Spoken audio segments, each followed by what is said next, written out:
Au commencement, un souffle, une voix. La page se tourne, révèle les choix. Retour à la source, chercher le sens dans les récits de la Genèse.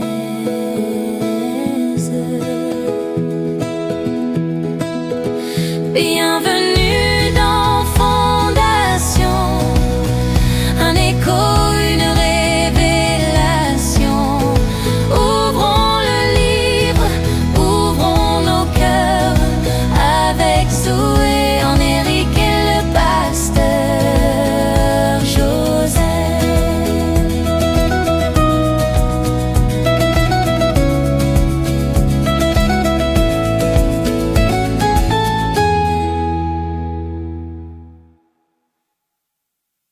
Bonjour à tous et bienvenue à nouveau dans Fondation, le podcast dans lequel nous plongeons ensemble, épisode après épisode, dans les profondeurs de la parole de Dieu, pour y puiser les vérités et clés fondamentales, sur lesquelles nous devons bâtir nos vies au quotidien. Le premier livre de la Bible, la Genèse, est actuellement l'objet de notre conversation. Je suis Zoé, votre animatrice. Nous avons laissé la dernière fois Abraham au sommet de sa foi, prêt à tout sacrifier. Aujourd'hui, nous tournons la page. Le temps du grand patriarche s'achève et le flambeau de la promesse doit passer à la génération suivante. Mais cette transition est loin d'être paisible. Nous allons plonger dans les chapitres 25 et 26 de la Genèse, au cœur d'une rivalité née dans le ventre maternel, d'un héritage spirituel vendu pour un plat de lentilles, et de la vie d'Isaac, un homme qui marche dans les pas de son père, pour le meilleur et pour le pire.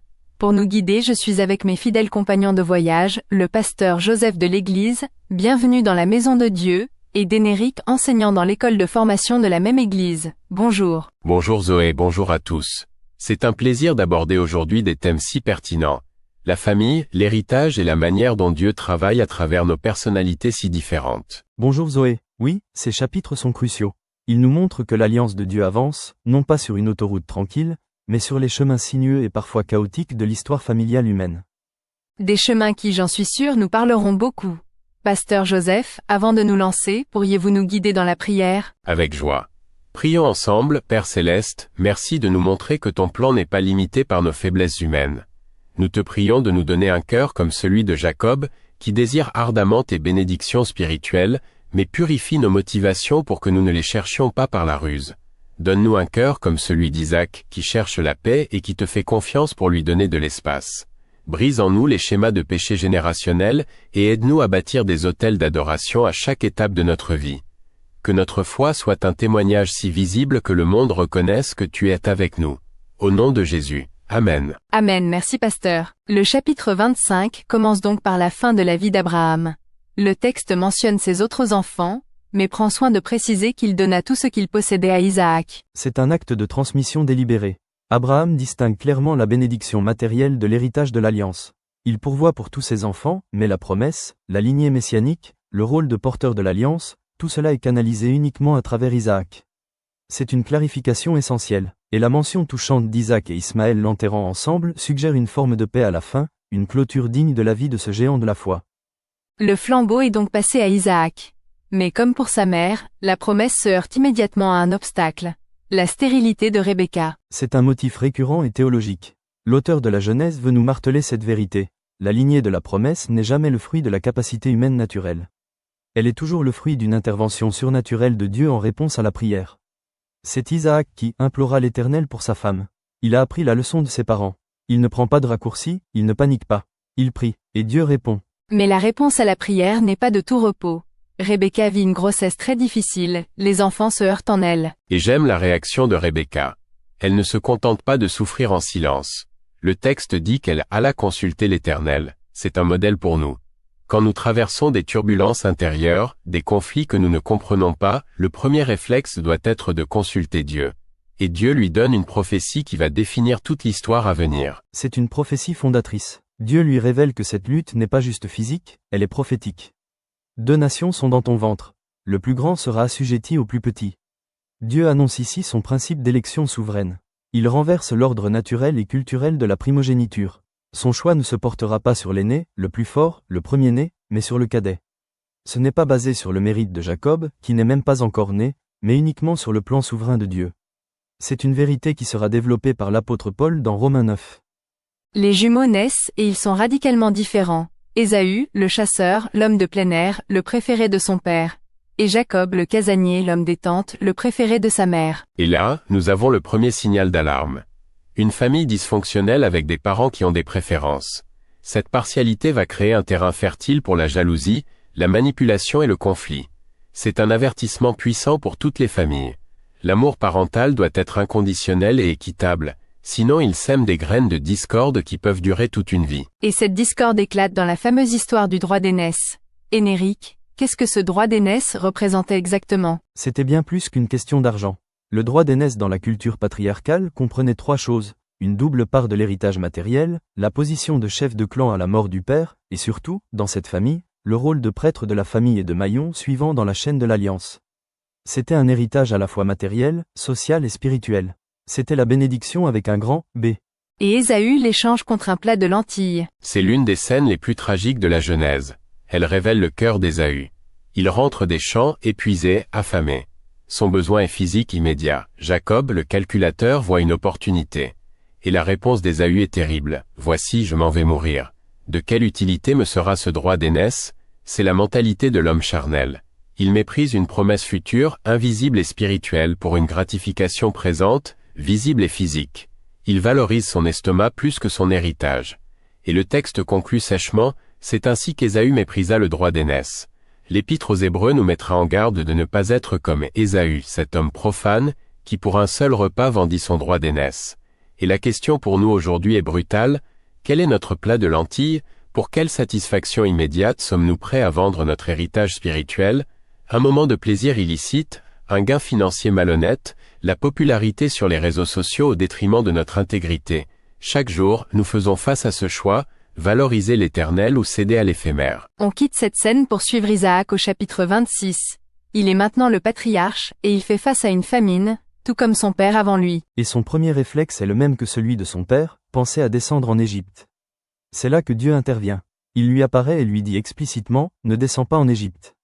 Et surtout, il lui reconfirme personnellement l'alliance faite à Abraham. C'est un moment clé. La bénédiction n'est pas juste un héritage passif.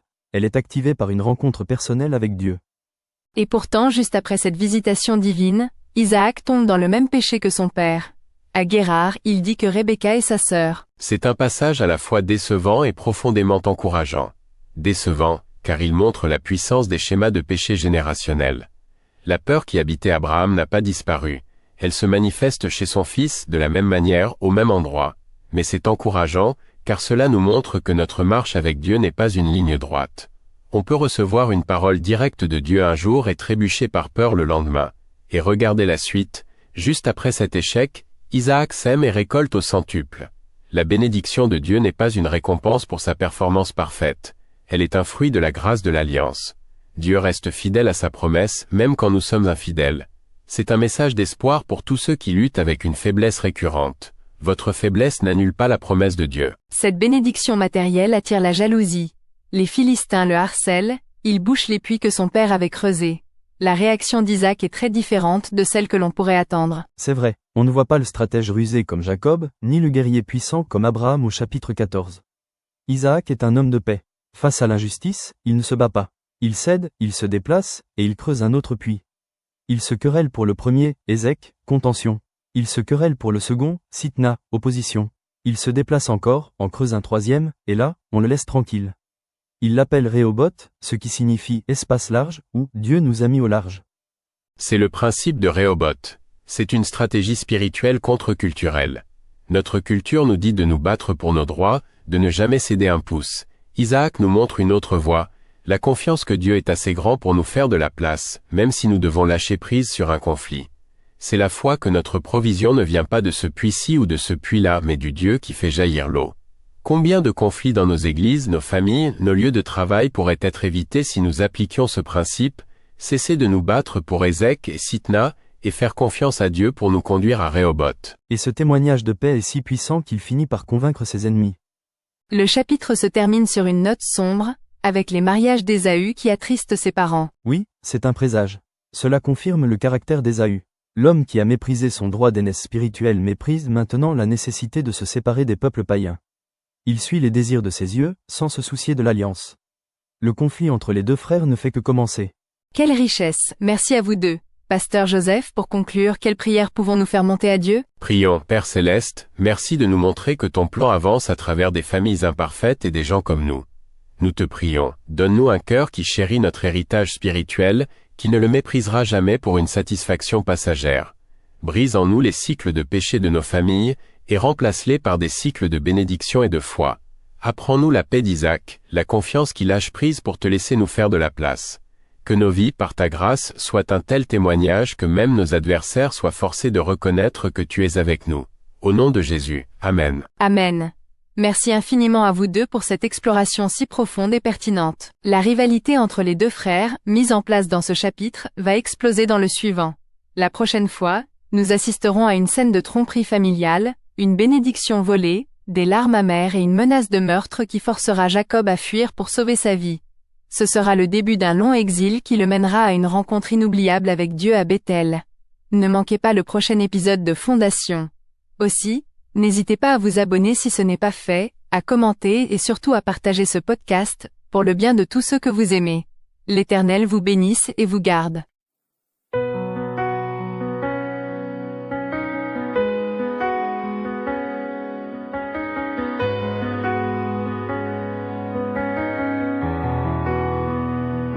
La conversation se termine ici,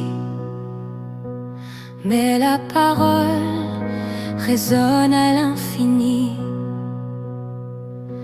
Une graine plantée, une question qui naît pour éclairer toute la semaine.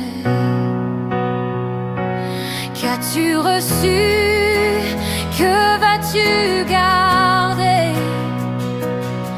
Dans ce monde va porter la lumière. Rendez-vous au prochain chapitre de nos fondations. Que la grâce et la paix guident vos pas et vos